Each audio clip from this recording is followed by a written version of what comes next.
असदुद्दीन ओवैसी साहब जब से मटेरा विधानसभा को संबोधित किए उसके बाद से लोग इतना विरोध कर रहे हैं। और तो कुछ ऐसे चैनल है जिनको मुसलमानों ने फैलाया है, आज उस चैनल पे भी असदुद्दीन ओवैसी साहब के बारे में पूछ रहे हैं। अरे असदुद्दीन ओवैसी साहब सरकार में थोड़ी है, वो तो अपोजिशन में है, लेकिन जो सरकार में उनसे सवाल नहीं करेंगे। जो अगर मुसलमान का लीडरशिप की अगर बात करे और अगर वो लीडरशिप को आगे बढ़ाने की बात करे तो उसके बारे में पूछ रहे हैं कि वो सत्ता में आएंगे तो मुसलमानों को क्या फायदा है, वो सत्ता में नहीं रहेंगे तो मुसलमानों को क्या घाटा है। मैं किसी का विरोध नहीं कर रहा हूँ, जो रियलिटी है वो बता रहा हूँ। जो सरकार में है आप उनसे सवाल करो, आप उनके बारे में सवाल कर रहे हो जो सरकार में नहीं है, जो खुद संघर्ष कर रहे हैं और उनकी छवि खराब करने की कोशिश की जा रही है। सरकार में आएंगे, सत्ता में है तो क्या फायदा है, सत्ता में है तो मुसलमानों को क्या घाटा है, ये क्या बात हुई।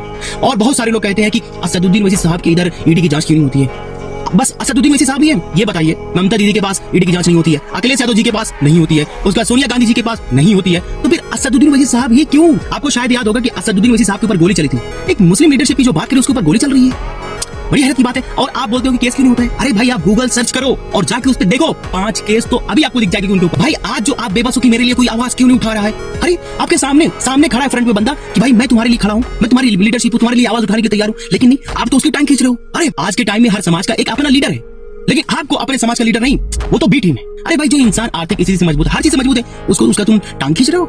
एक काम करो, तुम ही बन जाओ ना मुसलमानों के रहबर, क्यों नहीं बन रहे। और जो मुट्ठी भर अंधभक्त है ना, ये तो बस उनको खाने को मिलता है यार, वो तो प्रचार करेंगे ही। आज आप बेबस हो, आप सोचते हमारे लिए कोई आवाज नहीं उठाने वाला है। अगर कोई उठाता भी तो वैसी जो उठाते आवाज और साफ बात बोलते हैं, हक की बात बोलते हैं, एजुकेटेड है।